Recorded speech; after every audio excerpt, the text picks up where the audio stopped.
I certainly, of the three of us, Jeff, wear quite a bit of that on a nightly basis watching this team. How nervous should me and the rest of Nervous Mariners fandom be?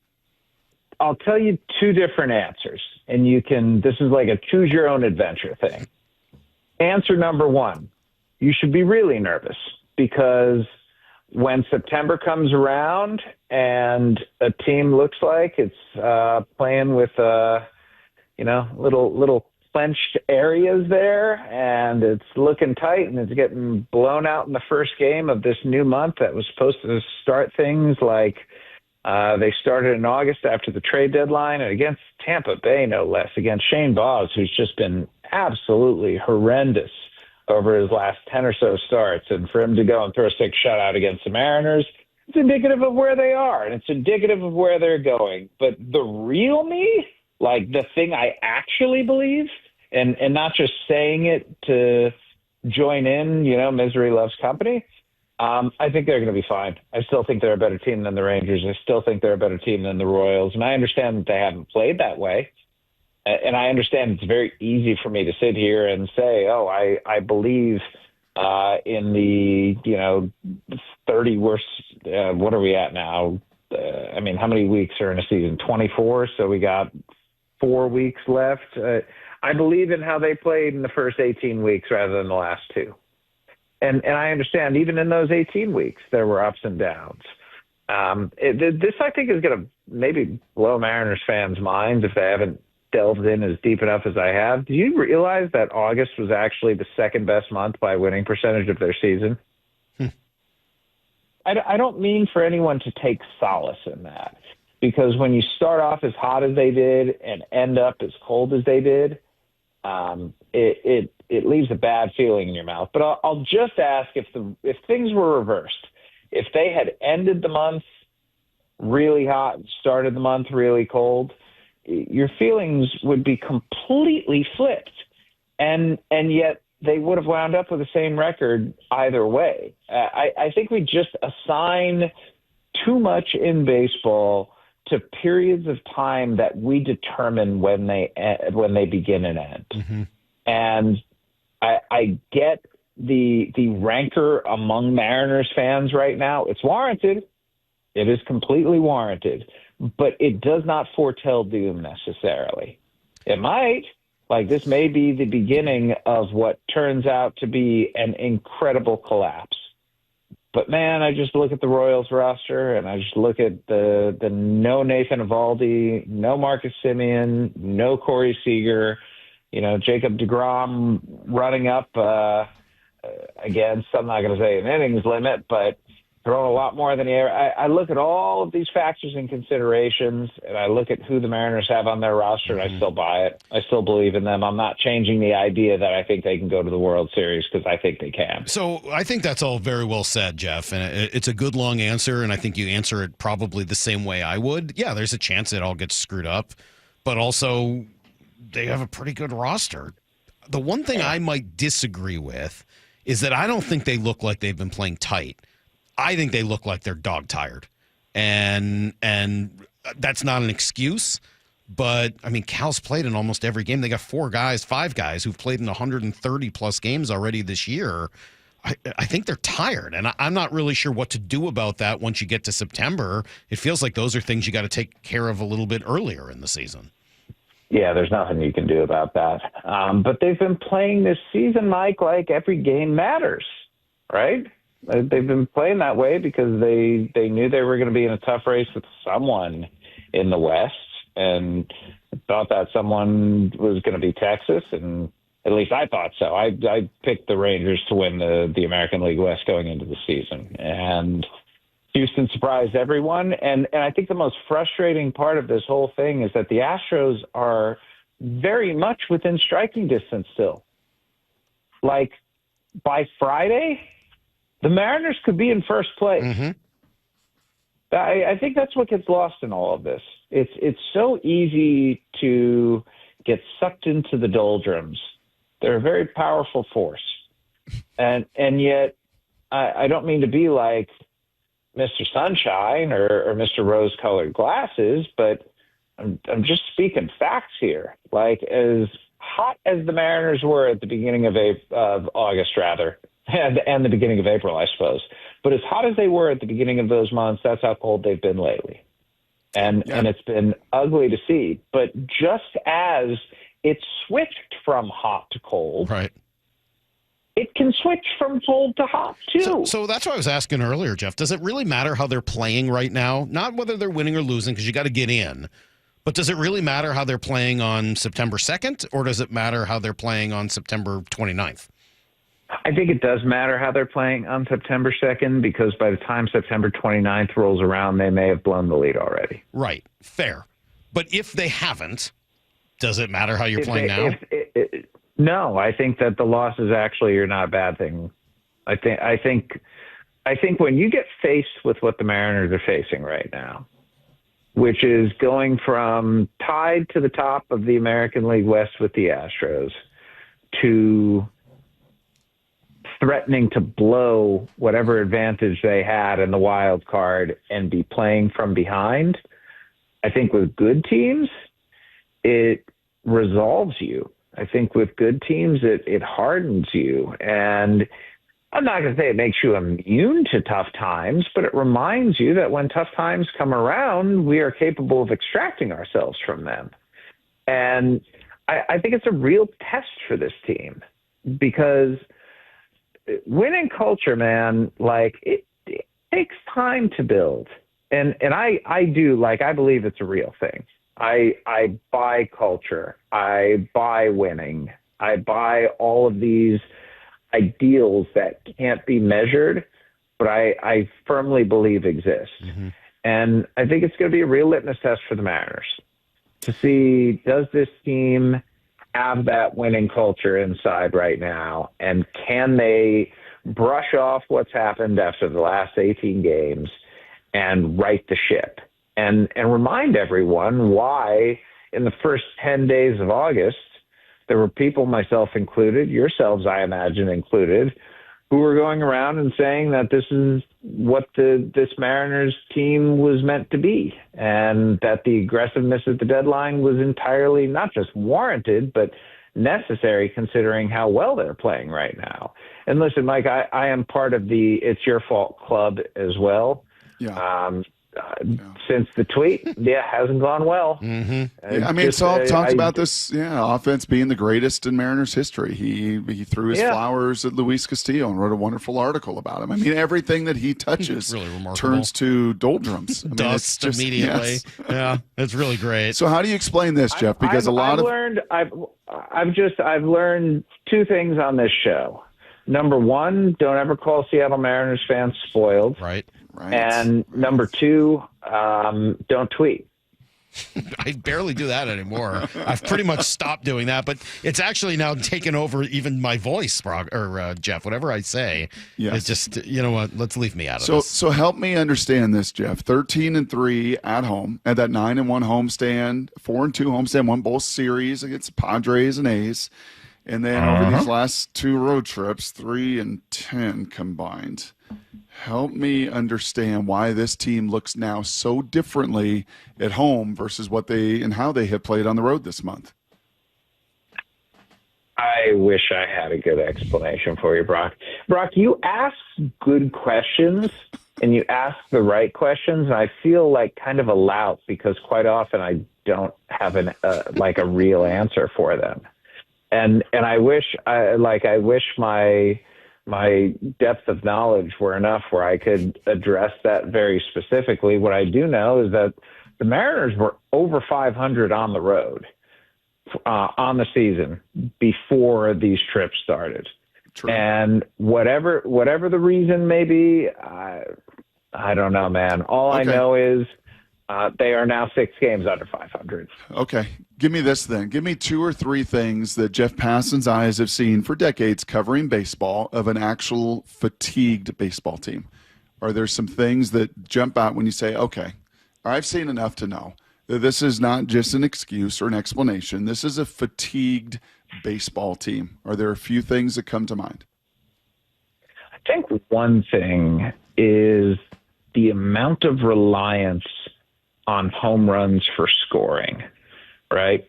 Like remember when Josh Naylor stole, I think, 5 or 6 bases in a week? Yep. Over the last 2 weeks, the Mariners' entire team have 6 stolen bases. In the meantime, they've hit 18 home runs, which is great. It's a homer and a half a game. And yet to score only 53 runs in that time, 24th in baseball over that 2-week stretch. And beyond that, to have some of the at-bats that you're seeing. I know that Randy Arozarena doesn't really walk a whole lot and can strike out a fair bit. But 12 times as many strikeouts as walks, that's not going to play. I still believe that Cal Raleigh should be most valuable player of the American League right now, but even Cal Raleigh over the last couple of weeks, strikeouts have gone up too much. And the home runs that were there so profoundly in the first half to make up for those lost play appearances with strikeouts, they have not been there enough. And it's been nice to see Eugenio Suarez get back to playing like people anticipated. But the reality is, man, when I'm not going to say Luis Castillo's their one, because he's not, but when he arrived, he was. And I think some of the younger pitchers still look at him sort of like the godfather of this rotation.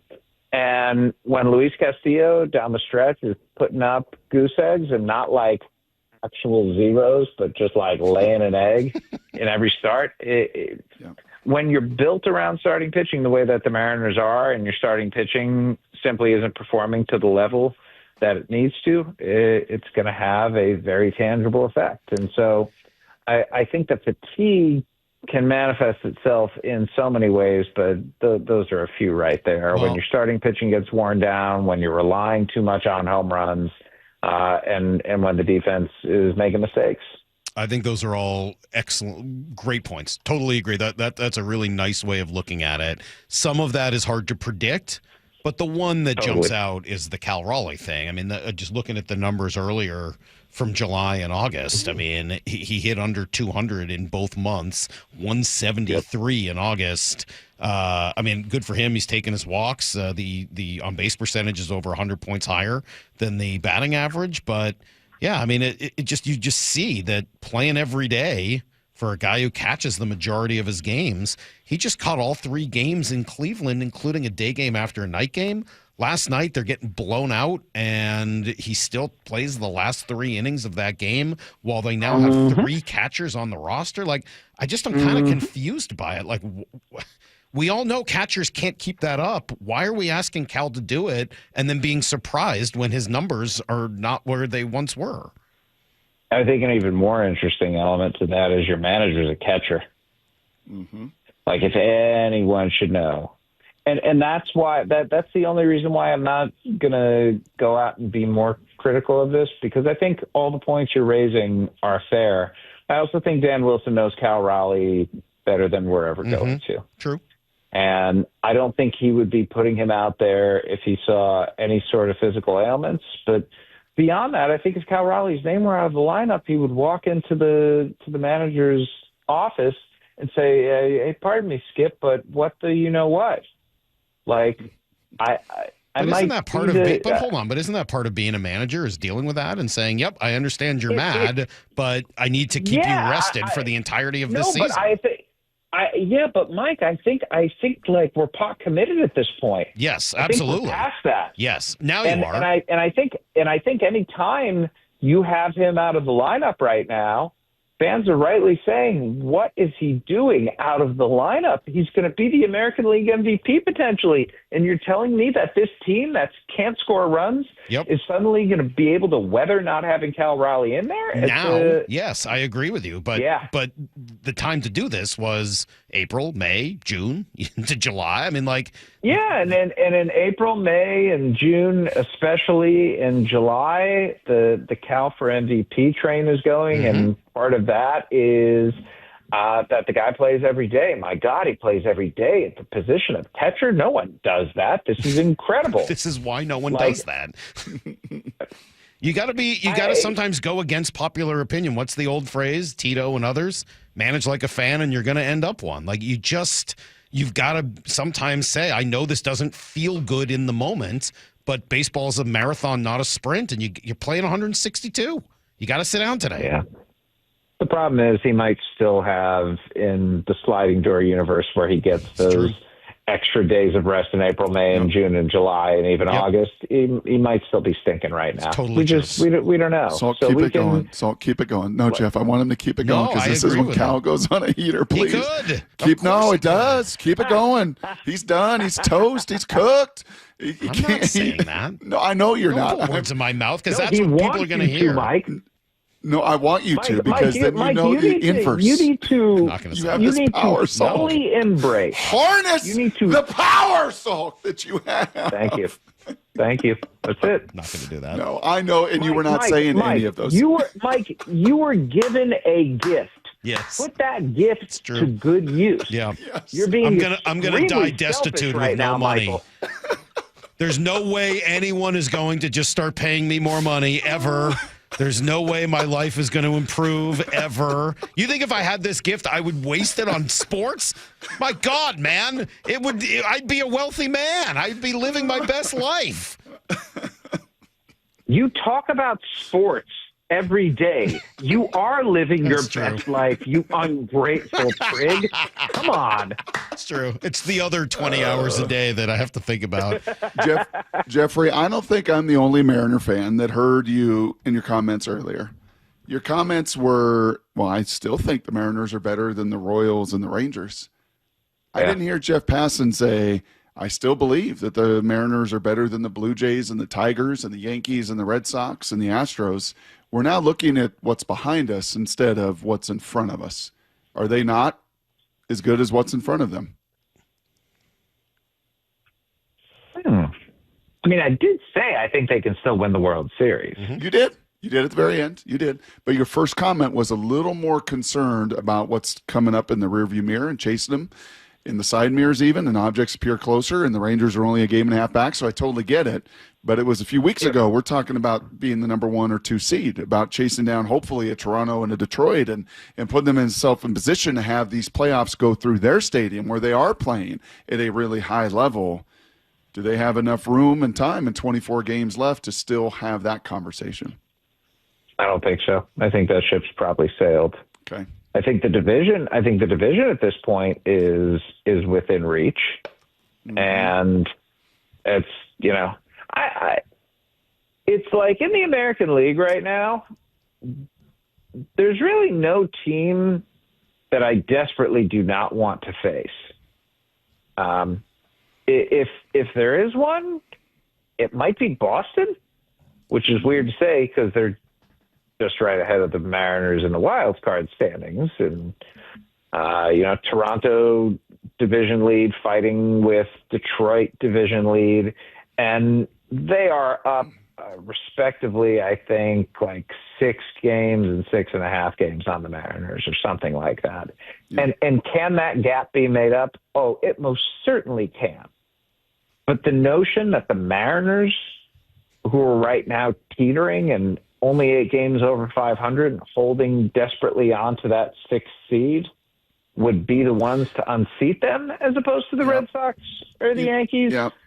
I don't find that to be very realistic. Just because, not just because of the gap, but because of the gap plus the number of teams that are ahead of them.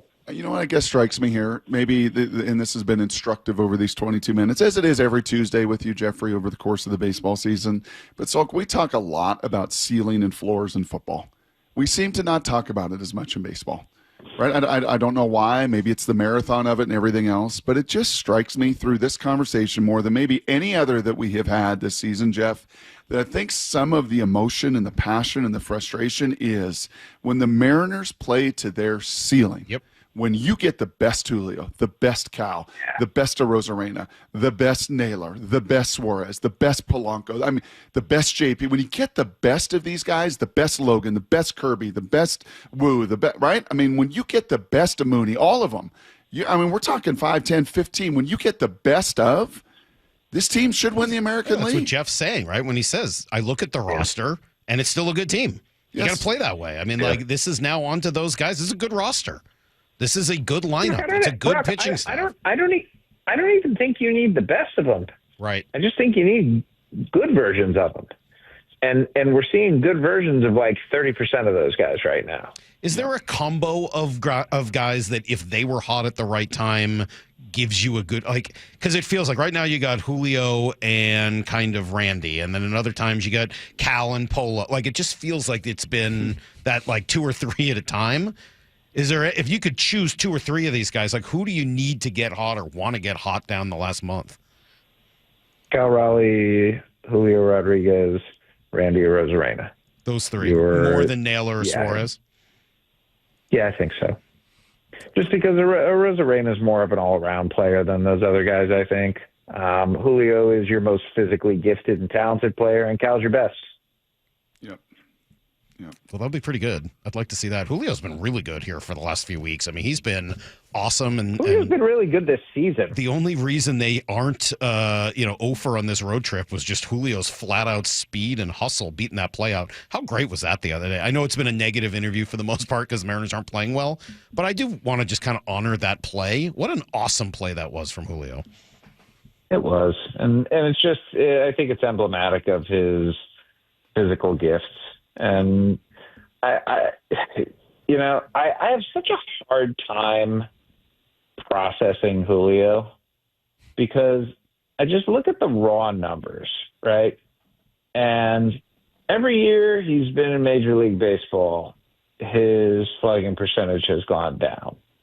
And I know he's got 26 home runs this year. So I suppose by the end of the season, there's a chance that that changes, that maybe the home runs, maybe those turn into singles or doubles. Not that you want that, but that he takes some more walks, that he's a little more patient. But, a factor as important as on-base percentage going down year after year, you would think that the guy is regressing. But no, he is the sneakiest 5-win player I've ever seen. Like, I look at, I've been writing a free agency preview for this winter. And one of the things I talk about with Kyle Tucker is that the reason teams like him as much as they do is not because he has this enormous ceiling necessarily. We saw some of that last year, but by and large, it's because when you go to spring training, you can look at Kyle Tucker in your clubhouse and say, that's a 5-win player for us right there. He's done it so consistently. You feel it. He's going to be that way. By Baseball Reference's measure, Julio Rodriguez over his 4 big league seasons has been worth 6.2 wins above replacement, 5.5, 4.3, and this year 5.2. That is a star player who is putting up those types of WAR numbers year after year after year. And yet I think we all maybe still have a tough time and wonder, do the numbers really reflect the player that he is, or perhaps are our own biases in place to not allow us to acknowledge all of the things that he does as well as he does. I think some of it is the actual offensive batting numbers are going to have to improve as eventually the speed and defense will decline as he gets older. I think that's some of the fear there, but I think it's all very well said. And Julio is he's still really fun to watch. I'll tell you that. Jeff, we got to go. Thank you for calling me a prig. I appreciate that. It's quite rich coming from you, but I appreciate it. And I think a lot of our listeners are right now looking that up to understand exactly what that means. Only a prig could call someone a prig, I think, is a pretty good rule to live by. But I appreciate you. I was just going to say, dude, takes one to know one. There you go. See you, buddy. Talk next week. There's Jeff Passan. See you, boys.